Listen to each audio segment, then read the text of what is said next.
FIR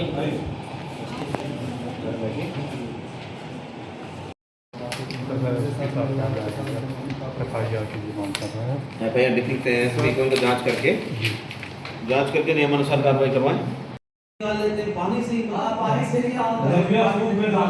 अधिवक्ता संघ बांदा हूँ। आज हम लोग मंडल आयुक्त महोदय के यहाँ आए थे।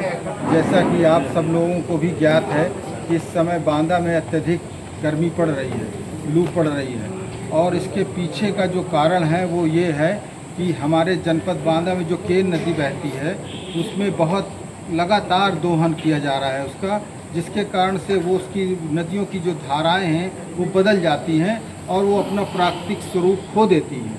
इसी तरह से जो बांदा में पहाड़ हैं, बांदा, हमीरपुर, करवी और आपके महोबा में जो पहाड़ हैं वो सब पहाड़ों का विस्फोटक लगाकर उत्खनन किया जाता है, जिसके कारण पहाड़ जो होते हैं वो थर्मोस्फीयर का काम करते हैं, जो हमारे इकोलॉजिकल बैलेंस के लिए बहुत आवश्यक है।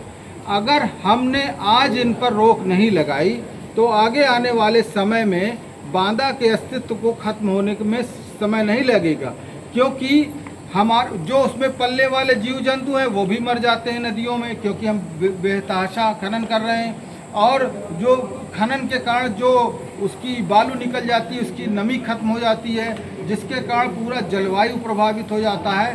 तो इन सब बातों को देखते हुए जिला अधिवक्ता ने एक नई पहल की है कि हम सब लोग रूप से अभियान शुरू करेंगे, और इस पर हम अपने मंडल आयुक्त महोदय को हमने ज्ञापन दिया है, निदेशक भूतत्व एवं खनिकर्म उत्तर प्रदेश शासन को भेजा है, जिससे कि बांदा में खनन पर रोक लगे। खनन पर रोक लगाया जाना बेहद आवश्यक है। हम सब अधिवक्ता संघ के सदस्य यहाँ आए हैं, हमारी जिम्मेदारी है, समाज के प्रति जिम्मेदारी है, आगे आने वाली पीढ़ियों के प्रति जिम्मेदारी है, और हम उन जिम्मेदारियों से सीखते हुए यहाँ पर आए हैं। हमारे साथ हमारे बार संघ के पूर्व अध्यक्ष श्री अशोक कुमार दीक्षित जी आए हैं, हमारे राजेंद्र सिंह परिहार जी हैं, हमारे विनोद सिंह एडवोकेट हैं और विवेक सिंह एडवोकेट हैं। तमाम सारे अधिवक्ता इस मुहिम में, यशपाल सिंह जी हैं, आए हैं, और इसके बारे में आगे और हमारे सर हम अगर आज अधिवक्ता संघ के अध्यक्ष महोदय के अगुवाई में हम लोग मिले हैं।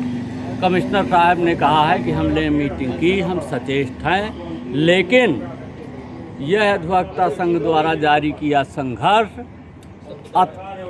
अनवरत जारी रहेगा, और हमें अपने संघर्ष पर विश्वास है।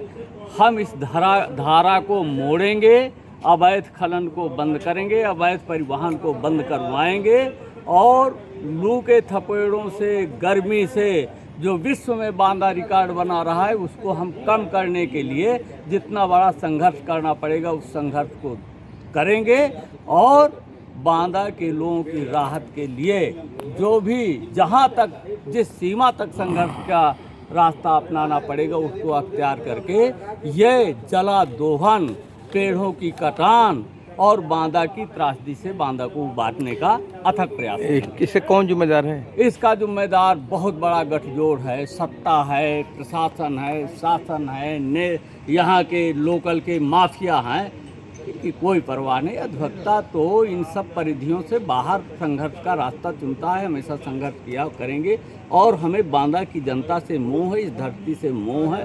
पहाड़ और नदियां हमारे यहाँ देवता मानी गई हैं, और इसीलिए देवता मानी गई है कि इनका दोहन ना हो, प्रकृति का संरक्षण मेंटेन रहे, इसलिए हम लोगों के परंपराओं से देवता माने गए हैं। लेकिन जब देवताओं पर प्रहार हो रहा है, जो हमारी जीवन दायिनी है उन पर प्रहार हो रहा है, उसको नहीं होने देंगे। हम मानव मात्र के जीवन की रक्षा करने के लिए संघर्ष करेंगे।